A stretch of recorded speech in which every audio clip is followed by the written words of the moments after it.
So, you want to try Duel Master plays? Well, you come to the right place. My name is Laundrick, and I've been playing Duel Master for about 6 months now. Even though I've now hit Duel Master rank on both layers, I'd still say I'm still pretty much a noob at this game still, but here's the thing. I want to use this video to help ease others into the game as the beginner guide, along with some expectation how things work, as well as some other tips and tricks to know you can hit Duel Master as soon as possible, even as a brand new player.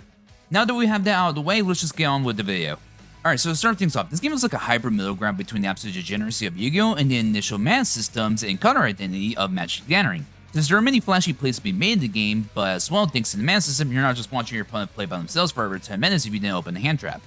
See, this game is like a nice sweet spot in between, where you can go bonkers, but at the same time, at least both players got to effectively play the game for a little bit, and there's a back and forth feel to it. For example, if you ever played a TCG such as Digimon, Duel Master shares some of those mechanics as well, say for example the shield system. There is never a point in Duel Masters where I feel like I'm wasting my time, and that is honestly, in my opinion, what makes it so great and so refreshing. Now, just like in Magic the Gathering, there are certain colors of the game such as red, black, blue, green, and white. In Duel Masters, we have the same colors except they use different names, which are called Fire, Darkness, Water, Nature, and Light, which are known in the game as civilizations. Of course, both games also share the colorist cards, where in Magic the Gathering they are either artifact creatures or some terrible eldritch abominations such as the Eldrazi. In Duel Masters, we have waifus and Beethoven, for example. Say hi, Beethoven. Now, with all the civs, they were pretty much just like their MTG counterparts, and also, yes, while we do have multicolored creatures, I'll be showing those off more later down in the video. Now, a big difference when it comes to Duel Master and Magic the Gathering is how the mana system works. Now, tell me if you had a game where you're just really bricked and had maybe one land in hand. Well, don't worry about that. In Duel Master, cards themselves are actually your mana sources. See, at the start of your turn, during the mana charge phase, you'll take a card from your hand and drag it to the mana zone, which will deposit face up, unlocking that particular color and giving you 1 mana, as long as a mono color that is. If you charge a multicolored source, it will unlock all colors associated with that card, but it will not give you available mana to work with that turn.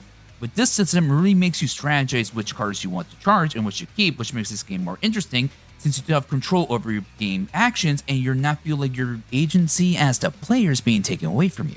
Now, I know what you might be wondering, isn't this game Japan only? And yes, you're right, my astute and observant viewer, it is currently only in Japanese. But in the description of this video, I'll be linking an English patch to Discord, since I feel they can do a better job explaining how to install the patch. They are very welcoming, and if it weren't for that community, I wouldn't even try to get that much farther into the game in the first place. Now, explaining my experience with this game so far, it's like on one hand, this game is pretty fucking bonkers, just gives me some of the best what the fuck moments I've ever had playing a card game. But on the second hand, it kinda... If I don't get completely shafted, we win.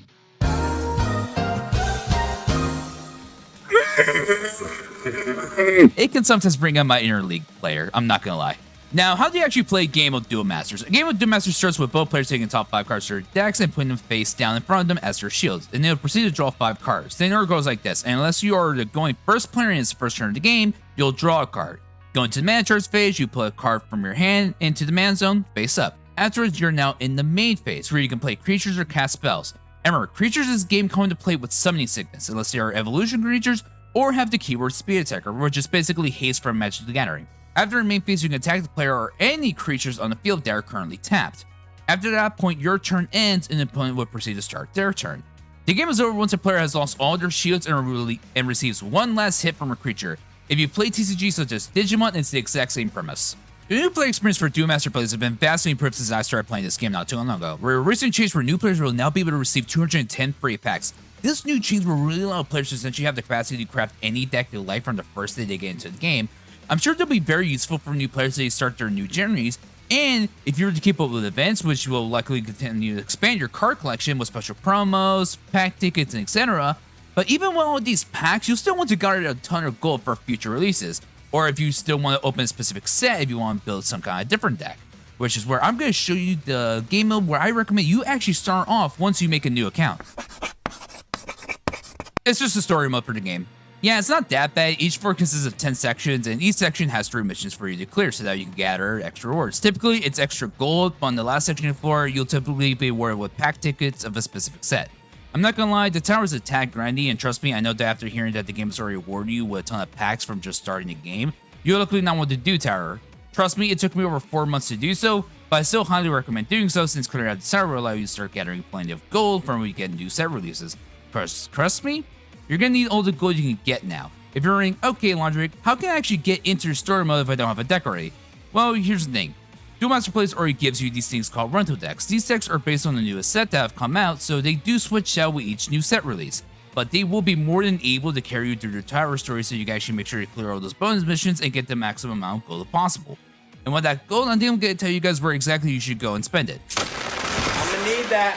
Where'd you get that? That's right, just like every other online TCG, Duel Master Plays has certain currencies that you can actually go out and buy packs. The current currencies we have are gold, gems, pack tickets, and arc points. We enter this area through different sections to the shop. The main areas where you can actually go buy packs for new cards. The SR ticket guarantees you an SR or higher rarity card, and you have to earn these through events. So I highly recommend that you should keep up with events since these are essentially free high rated cards that you can either use in decks or get rid of so you can actually go get the cards that you want. And keep in mind though, doing a tone pull does not actually guarantee you any kind of rarity. Most times you'll probably get a very rare card, but it's actually not guaranteed. So there's not actual safety net, at least not until you hit 300 pulls where you can pick any SR or higher card, including the secret art versions. And then after that, you only require 200 more packs so you can do it again, if you want to have a pick of any card you like. Now, in this section is the Arc Shop, where you can go exchange Arc points for select cards where you do get to keep them, but you'll get to purchase one copy of them, and you cannot dust them later on. They are now actually just tied to your account. And Arc points are also earned through certain different ways, such as the Arc Bingo Sheet. They're also earned as just through main events, so they're pretty much just everywhere. And so this is a way to where I say is probably the best way for you to actually be free to play is Arc points. So make sure that you do these as soon as possible, all right? And now that you got all these new cards, let's go see where we can actually go make a new deck. All right, so you got some cards, you have a general idea of what you make. Perfect. Let me show you where you can actually go and make your first deck. If you navigate to this section in the main menu and click on this button, and then on the button to the left here, this is actually where you can go to deck sections. And now the deck size for Duel Master Plays is 40 cards, which is typically a mixture of cards ranging from creatures, spells, D2 fields, and these funny little cards that are basically the extra deck monsters from Yu-Gi-Oh!, which are called psychic creatures. Along with the psychic creatures, there are also cards called drag cards, which I'm not going to spend too much time about since they're not really legal at the moment, but I'll have to eventually show them in a different video. Now, here's the thing. We do have certain rarities, which is just, pretty common for every card game. It goes from common, uncommon, rare, very rare, super rare, and then there's legend and victory, which are pretty much the exact same. They cost the exact same amount of dust to make. Now, here's the thing. I've just listed all these kinds of cards, but we have a special kind of card, and that's called a shield trigger. So if you play games such as Digimon, then it's pretty much the exact same as an option card security effect. But this time it's not just limited to just spells or tamers, it's also on creatures and D2 fields as well. So when you make a deck, it's really good to know which ones you can actually put in there.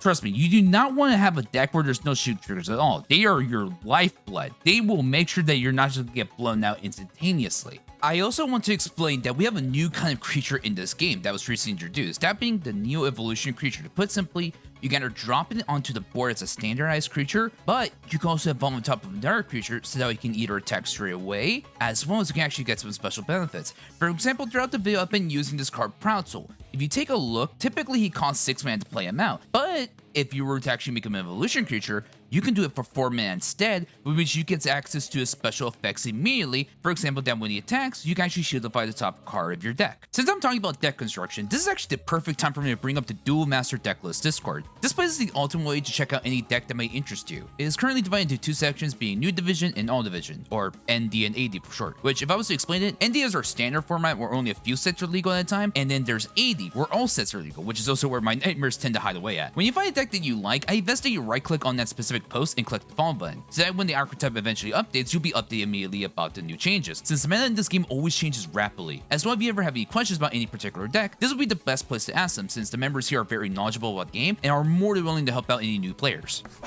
So, of course, Duel Master Plays will have a rank system. It's a pretty typical ladder system when you think about it. See, you start in Bronze and you gradually work your way up to Duel Master. But there is something that I really should tell you. If you do not hit Duel Master rank on both ladders, it's going to be extremely hard to stay free to play. Since if you do not hit Duel Master, you will be losing 30 free packs, which you desperately need, since once again, I must remind you that Duel Master Plays does not have a pity system, so every pack truly counts. If you do not hit very rare or higher, you can at least dust on the extra cards and hopefully craft whatever cards you end up needing. Also, some advice. Sometimes it's better to just stop playing the game for a little bit if you're end up hitting a wall, because trust me, from my experience, it can lead out to burnout so quickly. I'm pretty sure just about anyone can actually hit the Duel Master rank, since it's just a matter of grinding and getting on a good lucky streak. So take your time and chill every now and then, and I'm sure all of you will hit it in no time at all.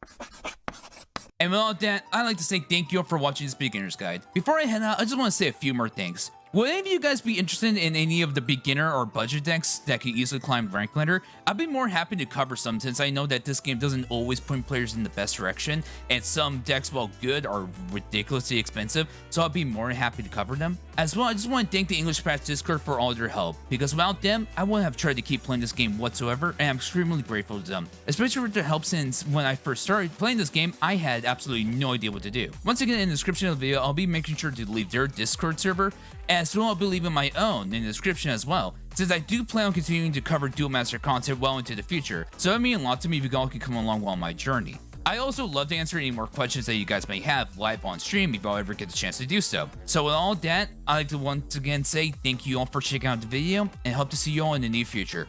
Goodbye.